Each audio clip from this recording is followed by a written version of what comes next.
last couple of videos I've talked about being aware of what's going on within yourself in order to prevent the relapse process from getting too far.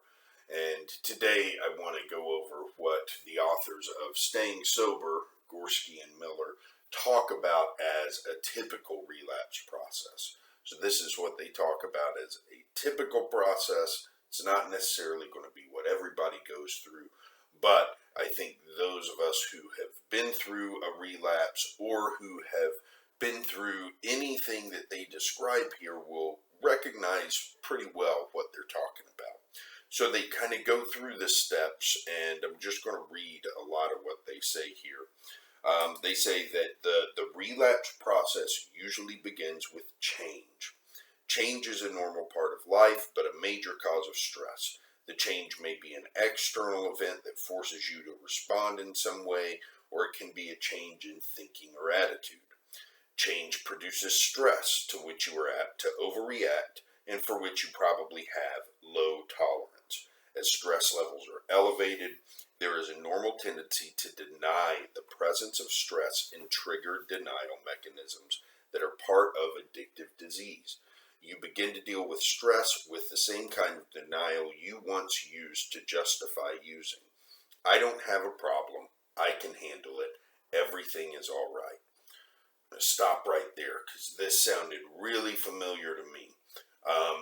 The past year has been a year of change for me. I mean, not only did I get sober starting back on December 16th, 2019, but then 3-4 months into my sobriety, the pandemic hit, and I started working from home. That was a big change. And then 6 months after that, we had major reorganization at work, and we had layoffs, and I got put into an entirely new position, something I'd never done before, and that was a source of change. And all of this, while I felt like I was able to handle it well, it was change, and it led to stress. And recently, I have felt that stress building up, and I have seen some of the symptoms that they're about to describe happening in my life. So let's see what happens, just for a while, especially when the pandemic hit. I felt like I handled that really well. When I changed jobs, I felt like I handled that really well. But stress isn't something that it hits necessarily when an event happens. Sometimes stress kind of builds and builds and builds until it gets to a point where you have to figure out a way to deal with it. So they go on to say that the elevated stress intensifies the symptoms of post-acute withdrawal, but your denial will keep you from seeing what is happening. So I think this is fair to say it's what happened to me. I was denying that stress was causing me to experience symptoms of post-acute withdrawal, especially because I am a year and several months into sobriety. And so I didn't, at first I was denying some things. But then I started to realize something over the past week that I was blaming people for things in the same way that I did when I was in my addiction.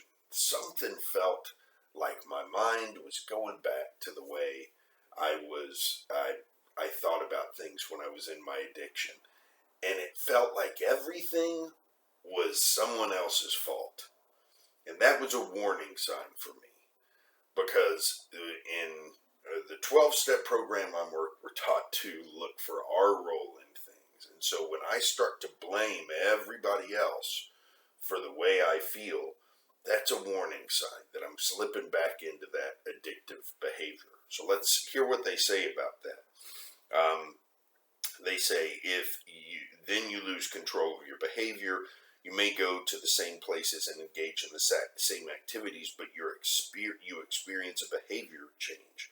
You do not act the same. You treat people differently. You interact in a different way, and there is a breakdown in social structure. In fact, all life structure breaks down. You change your daily routine. You abandon regular habits that give your life consistency and dependability. Your recovery plans are neglected and avoided. Eventually, you lose control of judgment. You make bad choices that in a normal state of mind you would never make. As a result, you make mistakes and create a crisis. Your life has become unmanageable. You are out of control. You are able to see that you are no longer in control of your life. You believe you may be going crazy. You see no alternatives to going crazy other than killing yourself or using alcohol or drugs to medicate the pain. You think there are no other options. So this is the full breadth of what the return to, what the recovery process, the relapse process looks like, according to these authors. And I think that it's something that a lot of people have experienced. And I know that for me, it's important to recognize when my thinking starts to, and when my behavior starts to look like my addictive thinking and behavior, because that's a good sign that something needs attention in my recovery life. And this goes back to the idea of self-awareness. We've got to be aware of ourselves, of what we're doing, of the way we're thinking, of the way we're treating each other. That's why building into the daily routine, the process of inventory, taking inventory of ourselves, is so important. That's why building into the daily routine, the process of meditation, of being aware of things like your physical presence, your breathing, things like that, that actually contributes to your ability to monitor what's going on in your head. So building that kind of thing into your process, into your daily process, that's important. All of these things contribute to the ability to see this process when it's happening so that you can arrest it before it goes to the point where you start experiencing these social and life structure breakdowns and where you start to alienate people around you and begin acting in recovery like you did when you were in full-blown addiction. So really important stuff here. The authors finish this section by saying many recovering people believe that if they are not using, their recovery is fine. This is a mistake. The relapse process begins long before the person begins using. Remember that it begins silently within you. For a long period of time, you will not be aware of the progression because it is taking place subconsciously. There will be external warning signs, but you will not acknowledge them, even to yourself, unless you have learned to recognize the predictable pattern. By learning to recognize the stages in the relapse process, it is possible to interrupt the progression. So like I said, last week I started recognizing that, holy crap, I'm treating people the same way I did in my addiction.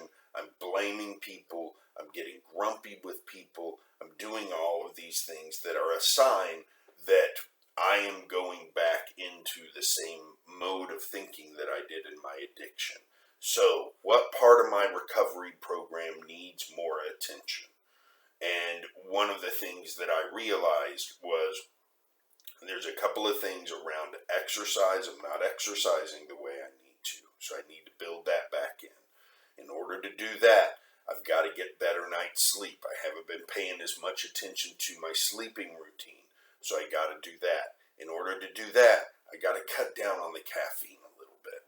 And so that's a good thing to do as well. So I got to figure out what am I going to do that. I've got to get some substitute drinks that don't have caffeine, that don't have sugar, that I can have at the end of the evening to help me wind down some. And then on top of all of that, I got to lose some weight, which means that I got to cut some of the sweets out at the end of the day. That's a good thing too. That's going to contribute to the sleep. All of that is going to help reduce my overall stress load, which is going to allow me to deal with the changes that are happening in my life in a more productive and healthy way than just by going back into my old addictive thinking and denying it when it happens and saying, oh, as long as everybody else changes, I'll be okay. Got to get away from that. But to get away from that, I have to change my behavior. So if we recognize this stuff, we can take a step back and look at what we're doing and figure out, what do I need to change in my recovery and my behavior in order to arrest the relapse process and keep it from happening. And that's what I did recently. We'll see how it works. I've got to work on this, and then if it's not helping, I've got an appointment with my therapist, who's also a recovering addict, on Tuesday to talk about it some. My sponsor's just a phone call away. Got lots of friends to talk about, brainstorm about with it, to figure out how to address it. But the fact that I'm aware of it and can address it is the most important thing.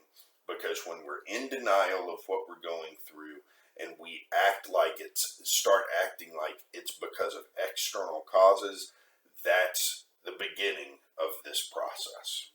Hope you all have a great rest of the day, and I'll see you back here with more about ways to stop the relapse process before it gets too far.